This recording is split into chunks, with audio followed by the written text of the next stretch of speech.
کیونکہ کون بوڑھا نہیں ہے جس کے لیے, کون بیمار نہیں ہے جس کے لیے پیچھے دعائیں نہیں مانگی جاتی. دعا کا مطلب ہمیں یہ بتایا گیا ہے کہ تم نے اپنا کیس فائل کر دیا اللہ کے دفتر میں, اپنی ذمہ داری تمہاری ہو گئی ہے پوری.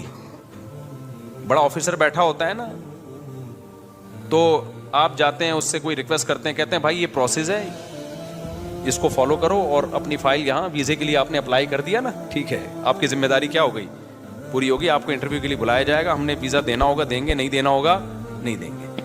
تو ہم نے اپنی ذمہ داری پوری کر لی ہے. باقی اللہ کا کام ہے, وہ اس طرح سے دعا قبول کرتا ہے یا اس طرح سے دعا قبول نہیں کرتا. لیکن اس نے کہا میں قبول کرتا ہوں, کیا مطلب, پھر اس نے قبول کرنے کا مطلب ہمیں بتایا ہے. بعض دفعہ میں وہی چیز تمہیں پکڑا دوں گا جو تم چاہ رہے ہو, بعض دفعہ اس کا کوئی آلٹرنیٹ میں تمہیں دے دوں گا, بعض دفعہ کوئی مصیبت آنے والی ہوگی وہ مصیبت میں تم سے ٹال دوں گا.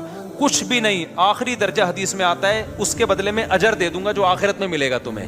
اب جس کو آخرت پر ایمان ہوگا وہ مان لے گا, جس کو نہیں ہوگا تو اللہ کہتے ہیں جاؤ نہ مانو. پھر تو بدماشی تھوڑی ہے اللہ کے سامنے کسی کی. کوئی کہتا ہے یار آخرت میں کیوں, مجھے دنیا میں چاہیے, اللہ کہتے ہیں تم آخرت کو نہیں مانتے تو جاؤ تم. تو یہ اللہ میں باتیں یہ والی کی ہیں جو میں آپ کو بتا رہا ہوں. ان باتوں میں اللہ پورا نہ اتر رہا ہو تو پھر آپ بات کرو.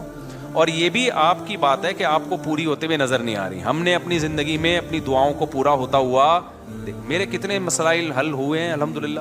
آج تک جتنے مسائل میں نے اپنے آپ کو ڈالا ہوا ہے آپ سوچ سکتے ہو,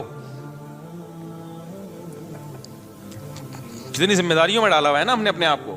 ہمارے تو سارے مسائل بھائی دعاؤں سے ہی حل ہو رہے ہیں. سارے مسئلے اللہ کا شکر ہے ہمارے دعاؤں سے حل ہو رہے ہیں. بلکہ مجھے تو ڈر لگتا ہے کہ اللہ ہم سے کہے گا تمہارا عمل تو کچھ بھی نہیں ہے, سارے مسئلے ہم نے تمہارے کیا کر دیے, حل کر دیے.